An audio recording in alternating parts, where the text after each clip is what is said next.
रामेश्वरम ज्योतिर्लिंग की दिव्य कथा। कथा का प्रथम प्रसंग, कमल नेत्र की परीक्षा।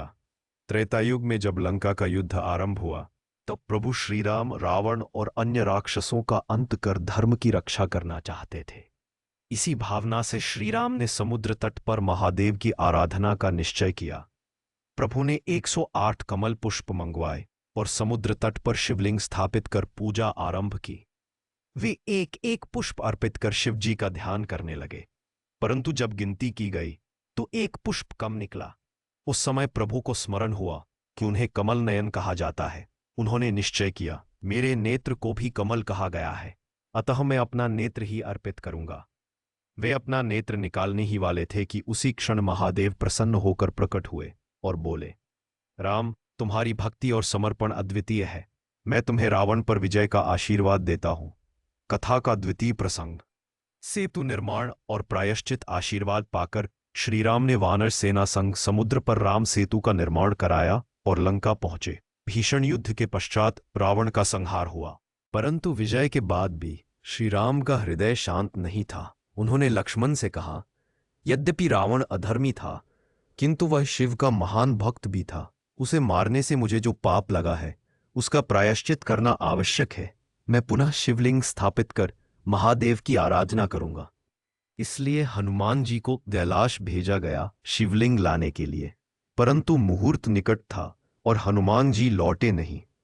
तब माता सीता ने समुद्र की रेत से शिवलिंग बनाकर उसकी स्थापना की और श्री राम ने उसकी पूजा की। कुछ समय पश्चात हनुमान जी भी शिवलिंग लेकर लौटे। श्री राम ने कहा, हनुमान, तुम्हारा लाया हुआ शिवलिंग भी पूज्य है, इसे भी यहां स्थापित किया जाएगा। इस प्रकार यहां 2 शिवलिंग पूजित हुए।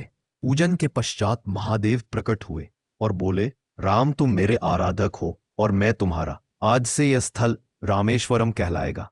यहां जो भी आएगा वह शिव और राम दोनों की कृपा का अधिकारी होगा। यह स्थान तमिलनाडु में समुद्र तट पर स्थित है।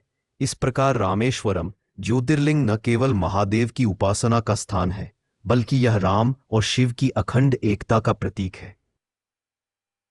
यह कथा हमें सिखाती है कि भक्ति का परम सत्य यही है, राम और शिव एक ही है। रामनाथ स्वामी मंदिर रामेश्वरम में लिंगों की स्थिति रामलिंगम, मुख्य शिवलिंग।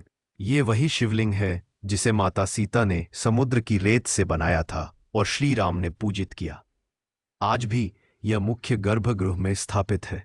विश्वलिंगम, हनुमान द्वारा लाया गया शिवलिंग, यह उसी मंदिर परिसर में स्थित है, लेकिन अलग छोटे गर्भगृह में रखा गया है। यह श्री राम के वचन की पूर्ति है कि हनुमान का लाया हुआ शिवलिंग भी मेरे लिए पूज्य होगा। मंदिर परंपरा के अनुसार जब कोई भक्त रामेश्वरम मंदिर में जाता है तो पहले विश्वलिंगम के दर्शन करके पूजा करनी होती है। उसके बाद रामलिंगम के दर्शन किए जाते हैं।